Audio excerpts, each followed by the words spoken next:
नमस्कार, मैं हूं साक्षी मंगाई। क्या राजनीति के संदर्भ में ये संभव है कि सियासी सीढ़ियां दो पीढ़ियां साथ तो चले लेकिन कदम में रिदम ना हो? जितनी सीट पर कलेवर हो उतने ही विपरीत तेवर हो। संक्षिप्त में पूछे तो क्या एक डोर के चार छोर मुमकिन है?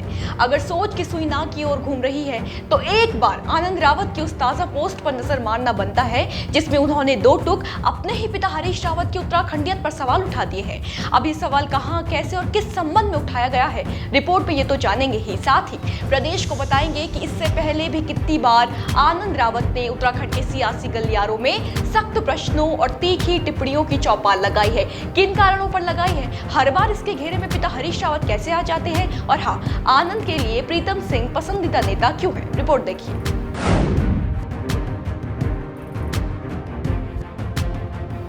देखिए, कहने के लिए तो दरख्त तब तक अकड़ती है जब तक जड़ से उखड़ती नहीं, लेकिन राजनीति में ये सिद्धांत लागू नहीं होता।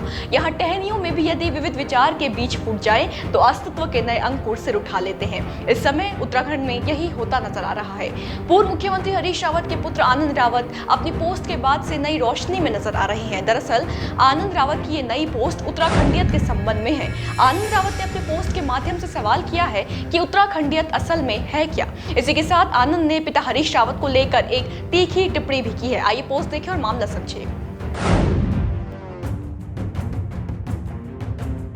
अपने फेसबुक पेज पर उत्तराखंडियत के बारे में विचार साझा करते हुए आनंद रावत ने एक लंबा चौड़ा पोस्ट शेयर किया है। इस पूरे पोस्ट के यदि 3 सबसे गंभीर बिंदुओं पर गौर फरमाया जाए तो पहले तो आनंद रावत ने लिखा है कि 2012 से 2022 के मध्य उत्तराखंड में 45 लाख लोग बाहर के प्रदेश से उत्तराखंड में रहने आ गए और 2027 में इन सबका स्थायी प्रमाण पत्र बन जाएगा और उसके बाद ये मूल उत्तराखंडियों के हक पर डाका डालेंगे। उन्होंने पूछा है कि क्या है ये उत्तराखंडियत। दूसरा, आनंद रावत लिखते हैं कि अब चूंकि केवल मेरे पिताजी उत्तराखंडियत का राग अलापते हैं तो उनको ही यहाँ के सन ऑफ द सॉइल यानी मूल निवासी, चाहे पुरोला के हो या रुड़की के, उनके हितों की रक्षा करनी चाहिए। तीसरा, आनंद ने लिखा है कि ऐसा नहीं होना चाहिए जैसा 2015 में मैं युवाओं को परंपरागत खेलों की तरफ आकर्षित करते हुए उत्तराखंडियत की अलग जगह रहा था और आप उत्तराखंडियत के नाम पर खली का WWE का खेल करा रहे थे। आपको बताएं कि पोस्ट के इसी बिंदु को हरीश रावत की उत्तराखंडियत को लेकर उठाए सवाल से जोड़कर देखा जा रहा है। आनंद रावत का पिता हरीश रावत को 2015 की याद दिलाना और ये कहना कि ऐसा नहीं होना चाहिए, साथ ही अपनी और हरीश रावत की फोटो भी शेयर करना हरदा पर की तीखी टिप्पणी इसे माना जा रहा है। हालांकि आनंद रावत ने यह भी लिखा है कि उत्तराखंडियत की भावना जगेगी, बस मनसा वाचा कर्मणा स्पष्ट होनी चाहिए और ये केवल आप कर सकते हैं। आइए अब जानते हैं कि इससे पहले कितनी बार आनंद रावत ने अपनी पोस्ट से हरीश रावत या फिर कांग्रेस के नेताओं को घेरा है।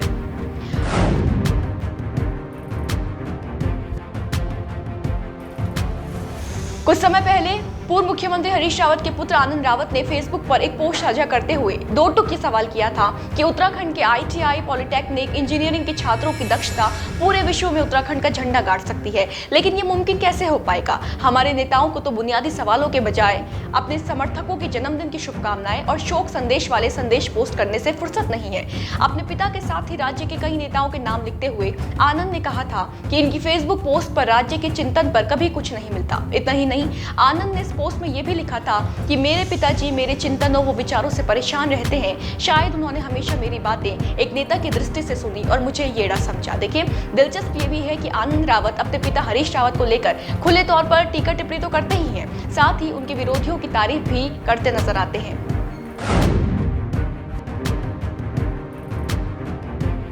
जी हाँ, राजनीति में ऐसा अक्सर देखने को मिलता नहीं है कि दलों के नेता विपक्ष की तारीफों के पुल बांधे, लेकिन कद्दावर नेता हरीश रावत के बेटे का तरीका भी पिता की भांति अनोखा जान पड़ता है। ये इसलिए कह रहे हैं क्योंकि विधानसभा चुनावों के बाद जब चंपावत उपचुनाव में मुख्यमंत्री धामी को प्रचंड जीत मिली, तब आनंद CM धामी की सराहना करते नजर आए। जहाँ एक तरफ कांग्रेस हार से हताश और परेशान थी, तब आनंद रावत ने पोस्ट करते हुए लिखा कि धाकर धामी की धमक ने धड़काई धुरंधरों की धमनियां।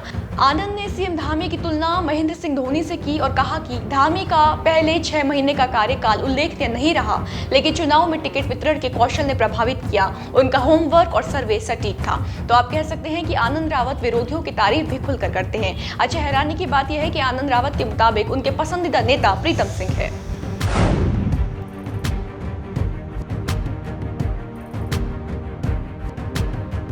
जी हां, हरदा के पुत्र आनंद रावत प्रीतम के फैन हो रहे हैं। हाल ही में इंटरनेट मीडिया में आनंद ने एक पोस्ट लिखी। प्रीतम सिंह कांग्रेस में मेरे पसंदीदा नेता है। जब मैं युवा कांग्रेस प्रदेश अध्यक्ष था, अक्सर मार्गदर्शन के लिए उन्हें युवा कांग्रेस के कार्यक्रमों में आमंत्रित करता था। इसके साथ ही आनंद ने लिखा कि प्रीतम सिंह जी का बयान कि मैं लोकसभा चुनाव नहीं लड़ूंगा के कई दीर्घकालिक मायने हैं। उनके इस बयान को कांग्रेस पार्टी की बहुचर्चित के कामराज नीति से भी जोड़कर देखा जा सकता है। तो कहीं न कहीं हरीश रावत के बेटे उनके धुर विरोधी माने जाने वाले प्रीतम सिंह के मुरीद नजर आए।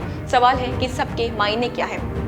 आनंद रावत का पिता को कटघरे में खड़ा करना, प्रीतम सिंह को पसंदीदा कहना, सीएम धामी की तारीफ, ये राजनीति का एक पहलू है या फिर विचार की कोई करवट? और इससे भी बड़ा सवाल, हरीश रावत पुत्र के इन विचारों को तोलते कैसे हैं? आज इन्हीं सवालों के साथ विदा ले रहे हैं। जवाब लेकर फिर हाजिर होंगे। बने रहे देवभूमि इनसाइडर के साथ। आज ही डाउनलोड करें देवभूमि इनसाइडर।